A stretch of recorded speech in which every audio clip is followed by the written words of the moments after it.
clash between Kelvin Gastelum and Heinisch is slated for January 13:30.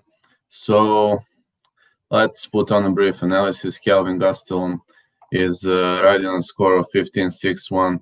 But yeah, a former wrestler and black belt in BJJ who literally shocked me in the match against Israel Adesanya, southpaw fighter with a reach of only 71.5, but he uses his reach disadvantage with style.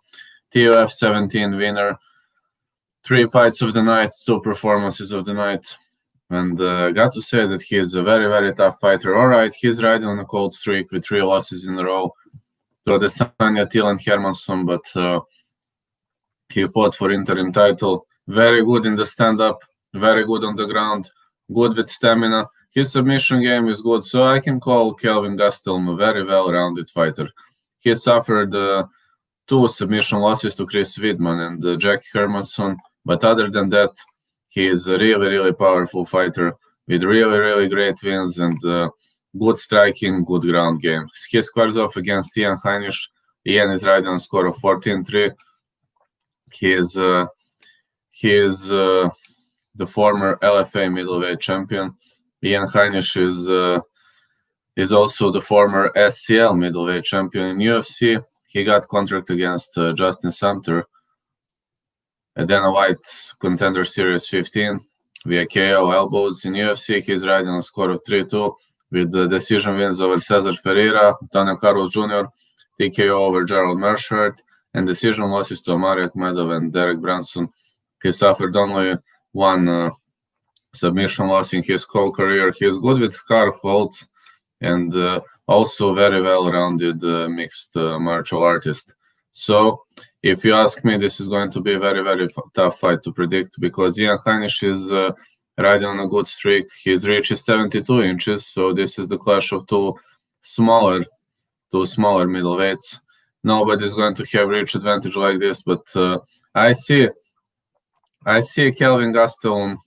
I see Kelvin Gastelum as a guy with better stamina. So if the fight advances to round 3, gotta have to root for him. Plus, Kelvin Gastelum is master of tricky punches, while Ian Heinisch is master of combos and big right hand. So in the stand-up, it really depends whether it's going to be a stand-up war or a ground war, or whether it's going to be a clinch war.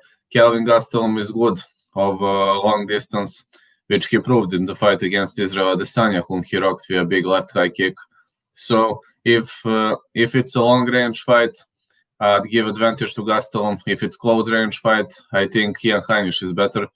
But anyway, I see this as a very, very tricky fight to pick. When it comes to ground game, well, Kelvin Gastelum is good on the ground. He is good grounder and pounder, and his submissions are also good.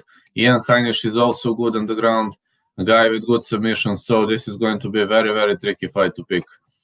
I'm going to go with Gastelum here because I think he has to get back into the winning column. And I think he's on a cold streak. He doesn't want to get released from the UFC. He's fighting for survival. And I doubt one good thing, Ian Heinisch is not a master of heel hooks and such submissions. So I'm going to go with... I'm going to give slightly bigger chances, slightly greater chances to Kelvin Gastelum. So I'm going to say Gastelum.